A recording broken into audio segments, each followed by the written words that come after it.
Laibakni laibak miyoi ba ikhoigi laibak asiba machagi laibakni amuk pokpa amuk siba haibasi miyoi ba ikhoigi laibakni taibangda khongdarakpa mikuptudagi asibagi laman tolabani miyoi bagi laibakse nuksiko haujing noktuna pulamba ikhoise horen kaidawni haiba khangdeko asibagi lamanse kanana su tonduna lainingam loiko he miyoiba nangi laibakse angakpani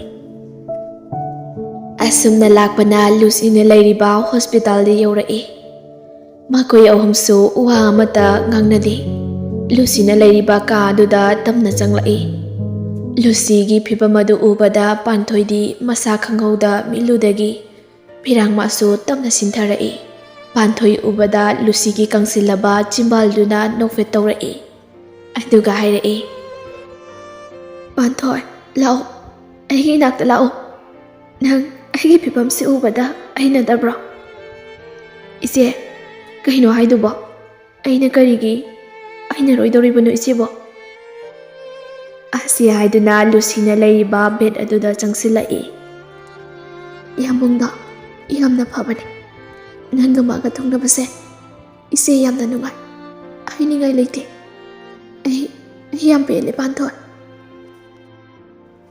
kaino isina haridubo anabasina maram oiraga yamungdagi lapthoira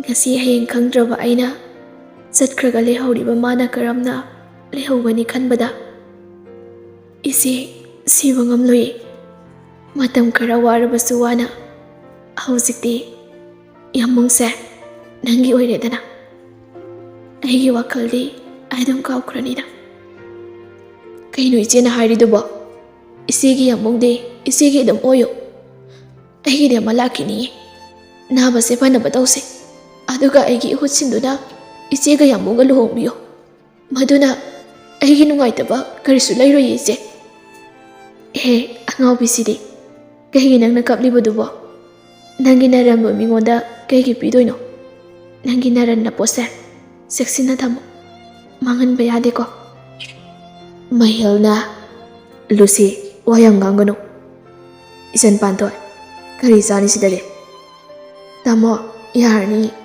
ai kesu chaningdi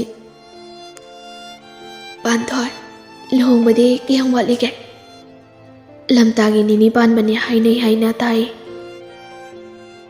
oh matam kuidrene adudi ise nangi thamoido ai ham kale kala anuda nangdi yam nungaina thambini haiba ai khangi ichena nangsu thankini chanaba tawro nungaina paloko uhai kairisu haida chatkri Panthoi Lucy gi phibam adu yengba ngamde Panthoi yum yauraga ningamda magi kada tumina famduna lairi somdana yare he nangso mutto khara op oiradi yare Rokina Lucy so ahi pause taramadra taramani khale aiso adobai ma hoji kaidorongane adudi aishu khangdeda hojbu ka dawdoino nangse migi oikrena khalamani madi as bai ai thamoisi yam ningai chawi matam hen kre duge thamoi gi ningai se yam lam hele bai phajin bangamdre nangse nupi chelaba nupani haibase nang mu kawri do kaigino nang nakok tuda bai khangdre daisho aisi wakhal mayam sina ngawraga chakki dawrabra nangna khangdra de aina khangani dudi nangoina lawgi lawro nupi do Panthoi raise hoi namai maset ama thugai biu haibro phagi dawni ko amu henjina khalamni haidi wakhan ga je as hayo re duga ish nangmu chaka charaba kai dei chaknu law chak sarse sapuloraba akhoi gi do khangde ne loheurabane law charse ibunga nangsto natugi na yumne na kanta ikai baga khangdrene he itugi yumdi aigi sum na try se mani oi nangi suni phayengdo nangi na yumoy doini khanga bai bunga Oh, nangi khadang se ngamoi bai lao sak char se. Nasandi uram dena. Khangde. Phone painari do kaidong na baino. Tausulu kaino. Oh, phone tausun medo pairak taba. Is, thabak ti loiramini ne. Ahoy. Nakalamadana.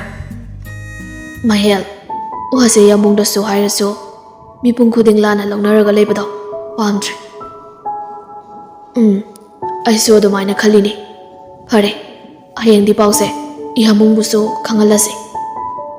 Tanja adida Puspa pakhana chinchila ibado ubada Mahelna. Kaidorage Puspa. Puspa. Samada. Lucy do kaino mata hore. Amta lao. Wahai adu tabada samandadi Lucy na lairiba room tamna chenkre. Adu mangai Mahel amadi Puspa makoi anisu lai. Mahel hoina room adu yorokpadadi Lucy bu ICU da thamnaba tawrami. Madu ubada Samanda kaidorage. Mahel adugi matamdo ai kona hairage. Aigi thause hana pangthokige. Arubo phibamda lei hauji Lucy se. Asi kak hairamaga Lucy bu ICU da pusinki. Mama Gitadi kapli lairi. Madu ubada makoi anisu Gitagi manakda sangai. Mahelna. Kamai taurino ima. Ipunga.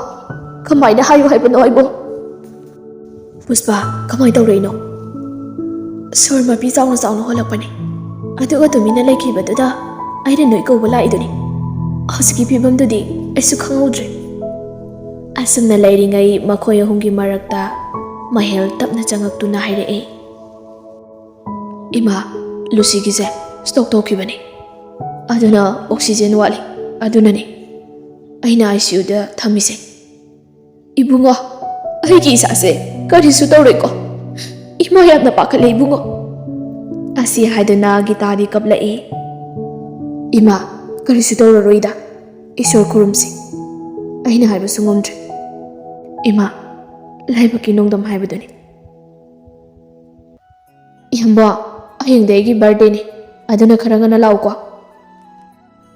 Lakni, adadi yamaroiba numini aigi. Happy birthday, dear my heart. Yamungna aigi numitada piriba khudolse pusigi mangaloi. Yambo, Lucygi khonjel adu tabada magi manakta leiriba nurse adu doctor bukowi. Samanda. Lucy, nasa kaisu tawdriko.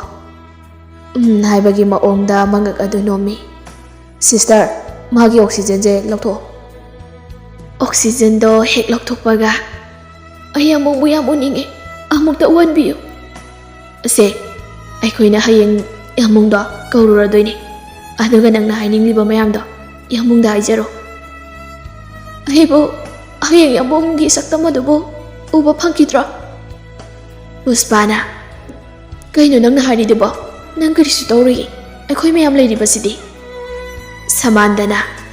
Puspa, mapam zade. Nang nasirum sida sangaise. Aduga nang nahining liba mayam do. Hayo. Sidi ICU ni nungayron. Lucy bu special water sangai ketawi. Lucy na. Mahel. Ayamong buyam uningi. Aduga ICU supelani. Puspana.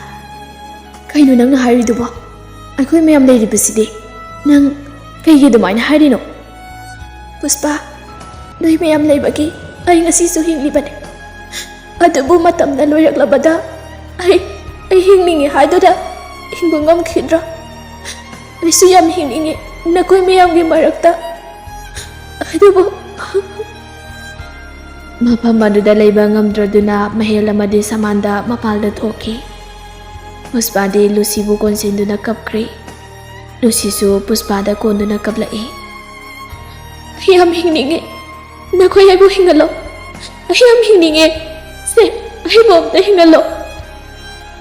Lucy, yari to. Ay tama ngamdri. Lucy gi mamay bema Gitadi. Pizina masina do mensinduna kapli. Masagi phibam asibo yengba ngamdri. Lucy gi phibam adu kanana su yengba khangdri. Mahel khoi su yengba ngamdraduna mapalda thoki. Samanda amadi Mahel makoy ani Rocky ga unage haiduna. Rocky gi yumda lai. ꯑꯗꯨꯕꯨ ꯔꯣꯀꯤꯗꯤ ꯌꯨꯝꯗ ꯂꯩꯔꯝꯗꯦ꯫ ꯃꯈꯣꯏ ꯑꯅꯤꯁꯨ ꯍꯣꯁꯄꯤꯇꯥꯜꯗ ꯂꯥꯛꯏ꯫ ꯂꯝꯕꯤꯗꯒꯤ